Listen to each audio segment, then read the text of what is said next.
On line پڑھائی کے بہانے آپ کی بیٹیاں موبائل استعمال کر کے واٹس ایپ اور فیس بک یوز کر رہی ہیں، اور آپ یہ امید رکھتے ہیں کہ ہماری بیٹیاں با پردہ اور با حیا ہو جائیں گی، نقاب لگائیں گی، خوشبو سے پاک صاف رہ کر بازار میں یا اپنے میکے یا کہیں اور جائیں گی۔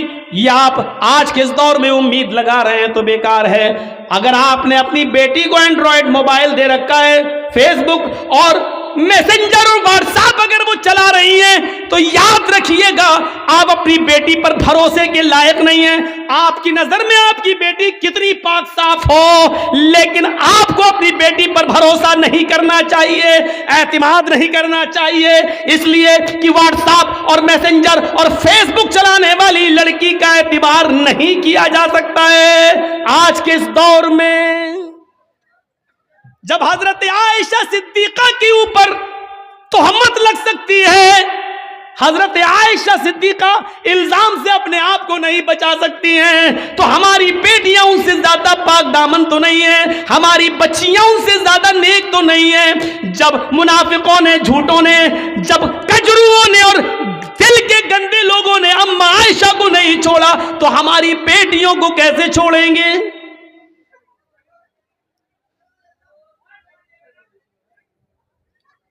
یہاں ہمیں غور کرنا چاہیے۔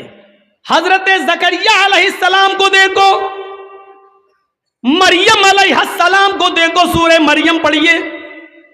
وہ محراب میں مسجد کے اندر ہے اور حضرت مریم کے پاس بے موسم پھل آ جاتا ہے۔ بے موسم پھل، آم کا موسم نہیں آم آیا، لیچی کا موسم نہیں لیچی آیا۔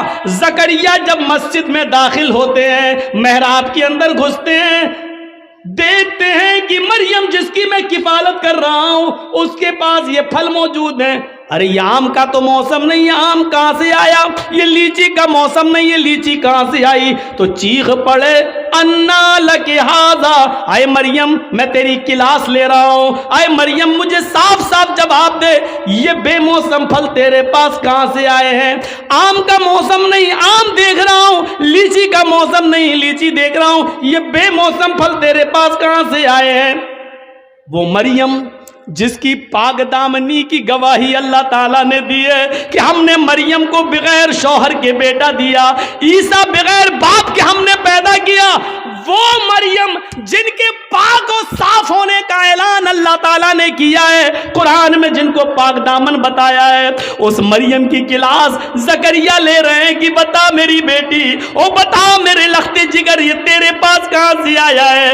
کس لڑکے نے دیا ہے؟ کون ہے جس سے تیرے کانٹیکٹ ہے، جس سے تیرے تعلقات ہیں؟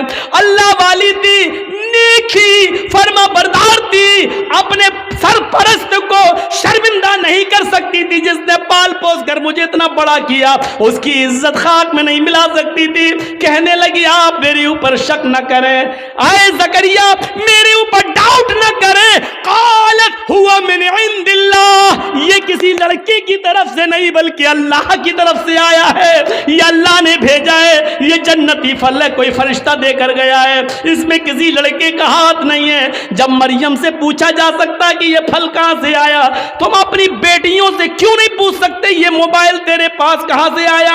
اس میں تو 10 روپے کا بیلنس تھا، آج اس میں 3 مہینے کا نیٹ پیک کیسے پڑا ہے؟ اس میں تو تیری اماں اور خالہ کا نمبر تھا، اس میں 5 نمبر اور کہاں سے آئے ہیں؟ کیا آپ اپنی بیٹیوں سے یہ سوال نہیں کر سکتے ہو؟ تم اسکول تو ڈرائیور کے ساتھ گئی تھی، پھر آئی ہو کس کے ساتھ آئی ہو؟ اکیلے کیسے آئی ہو؟ تمہارا بھائی تمہیں اسکول چھوڑنے گیا تھا، پھر تم نے بھائی کا آنے کا انتظار کیوں نہیں کیا؟ اکیلے کیسے چلی آئی ہو؟ یہ گھر سے کتاب 3 لے کے گئی تھی، یہ 5 کتابیں تمہارے پاس کہاں سے آئی ہیں؟ یہ سارے سوالات کی ذمہ داری ایک باپ کی بنتی ہے جو اپنی بیٹی سے پوچھے، اپنی اولاد سے پوچھے، اور اگر تم ایسا نہیں کر سکتے ہو تو تیار رہو، ہماری بیٹیاں کل RSS کے گنڈوں سے نکاح کرنے کے لیے تیار ہیں، اس لیے کہ یہ پلاننگ ہو چکی ہے کہ مسلم لڑکیوں کو اسکولوں میں جگہ دو اور ہندو لڑکوں سے کہہ دیا گیا کھل کے پیار کرو، کورٹ میرج کرو، ان کو نکاح کے بندھن میں باندھو اور 2-4 بچے پیدا کر کے بچے اپنے پاس رکھ کے عورت کو در در کی ٹھوکر کھانے کے لیے مجبور کر دو، اس کو نکال دو۔ اگر آپ اپنی بیٹیوں کی نگرانی نہیں کر سکتے ہو تو تیار رہو، آپ کی بیٹیاں غیر مسلموں کے ساتھ نکاح کرنے کے لیے تیار ہیں۔ 10,000 سے زیادہ ایپلیکیشنیں کورٹ میں موجود ہیں مسلم لڑکیوں کی، جس میں یہ کہا گیا ہے ہمیں اپنی مرضی سے ہندو لڑکوں کے ساتھ نکاح کرنے کے لیے تیار ہیں۔ میرے ماں باپ روکیں گے، اس لیے مجھے پولیس پروڈکشن دیا جائے، سرکشا دی جائے۔ میرے ماں باپ کورٹ میرج کے موقع پر میرے لیے رکاوٹ بن سکتے ہیں۔ یہ لڑکیوں نے، مسلم لڑکیوں نے، کالج کی لڑکیوں نے یہ لکھ کر دیا ہے۔ تیار رہیے، اگر آپ اپنی بیٹیوں کے موبائل نہیں چھین سکتے ہو، ان سے سوال جواب نہیں کر سکتے ہو، تو پھر یہ دن دیکھنے کے لیے تیار رہو کہ آپ کی بیٹی مسز ادریس، مسز اسلم نہیں بنے گی، مسز کھنہ بنے گی، مسز رمیش بنے گی، مسز موہن بنے گی، مسز فلاں بنے گی، یہ بنے گی۔ اس کے لیے تیار رہو۔ 3 چیزیں ہو گئیں، 3 چیزیں یاد ہے نا؟ شرک، ماں باپ کی نافرمانی اور فرض نماز کا صدن جان بوجھ کر نہ چھوڑنا۔ چوتھی چیز بھی ہمارے سماج کا بہت بڑا حصہ، سنیے گا، وَلَا تَشْرَبَنَّ خَمْرًا فَإِنَّهُ رَأْسُ كُلِّ فَاحِشَةٍ، اور ہرگز کبھی شراب مت پینا۔ اس لیے آگے کا جملہ فَإِنَّهُ رَأْسُ كُلِّ فَاحِشَةٍ، اس لیے کہ یہ ہر گندی چیز کا دروازہ ہے۔ شراب ہر گندی چیز کا دروازہ ہے۔ یہ جملہ بڑا خطرناک ہے جو اللہ کے نبی نے کہا کہ شراب مت پینا، یہ تو ٹھیک ہے، لیکن شراب ہر گندی چیز کا ٹھکانہ ہے، ہر گندی چیز کی جڑ ہے۔ یہ جملے بڑے قابل غور ہیں۔ سنیے نوجوانوں، تمہارے مطلب کی بات ہے، اب شراب کی بات آ گئی تو تم اٹھ کے جانے لگے ہو۔ سنو، عبرت لو۔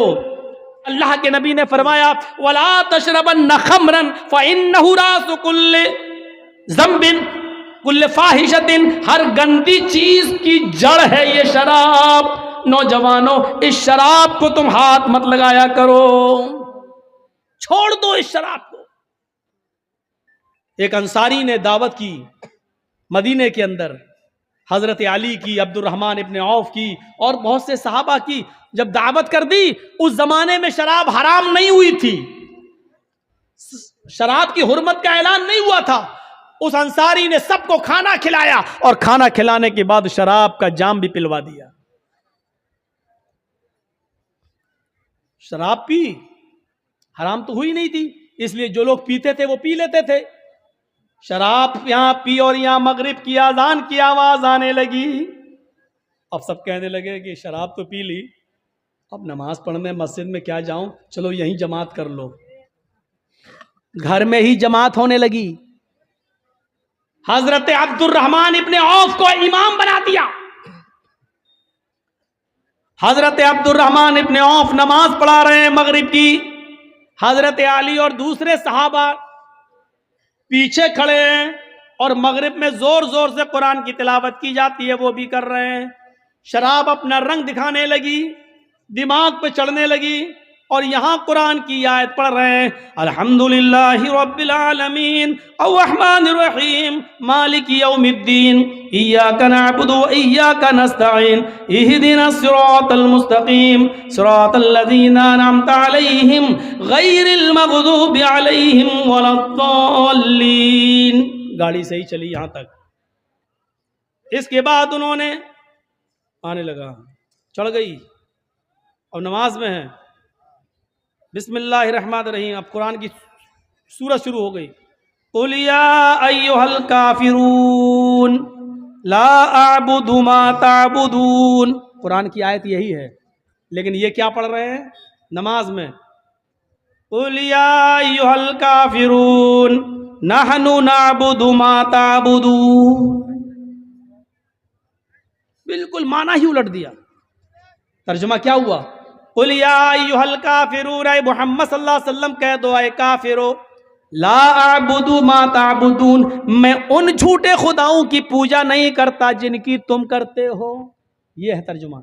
لیکن انہوں نے کیا پڑھ دیا؟ نحن نعبد ما تعبدون. اے محمد صلی اللہ علیہ وسلم کہہ دو کہ اے کافرو، میں بھی ان جھوٹے خداؤں کو پوجتا ہوں جن کو تم پوجتے ہو، میں بھی ان کی عبادت کرتا ہوں جن کی تم کرتے ہو. معنی ہی بدل گیا. اللہ اللہ کر کے کسی طرح نماز ختم ہوئی، وہاں اللہ کے نبی کے اوپر قرآن کی آیت نازل ہوتی ہے، یا ایھا الذین آمنوا لا تقربوا الصلاۃ وانتم سکارى حتی تعلموا ما تقولون. ایمان والو تم نماز کے قریب مت جاؤ جب تم نشے میں ہو. یہ آیت نازل ہو رہی ہے اللہ کے نبی کے اوپر. اے مسلمانوں، اے ایمان والو تم نماز کے قریب مت جاؤ جب تم نشے میں ہوا کرو، تو نماز کے قریب مت جاؤ. اس وقت تک نہ پڑھو جب تک کہ تم ان باتوں کو سمجھنے نہ لگو جو تمہارے منہ سے نکل رہی ہیں. تمہیں خود نہیں معلوم لا اعبد ما تعبدون پڑھنا ہے کہ نحن نعبد ما تعبدون پڑھنا ہے. تم سمجھ ہی نہیں پا رہے ہو. جب تک تم اپنی زبان سے نکلنے والے جملے اور ورڈز کو سمجھنے نہ لگو تب تک تم نماز نہ پڑھو. صحابہ کے ضمیر جھنجھڑ گئے. یا اللہ، یہ شراب اتنی خراب چیز ہے کہ اللہ تعالیٰ نے نماز جیسی عبادت کو ملتوی کر دیا. یعنی شراب اگر پی لیا کرو تو نماز مت پڑھو جب تم نشے میں ہو. یا اللہ، ایسے کیسے ہو سکتا ہے کہ میں نماز کے لیے شراب چھوڑ دوں، شراب پیوں؟ شراب نماز چھوڑنے کے لیے شراب پیوں؟ نہیں نہیں نہیں، شراب چھوڑ سکتا ہوں لیکن نماز نہیں. اس آیت نے ان کے ضمیروں کو جگا دیا. مسلمانوں ایمانداری کے ساتھ بتاؤ، ہمارے ضمیر کتنے جاگے ہوئے ہیں شراب کے تعلق سے؟ کتنے؟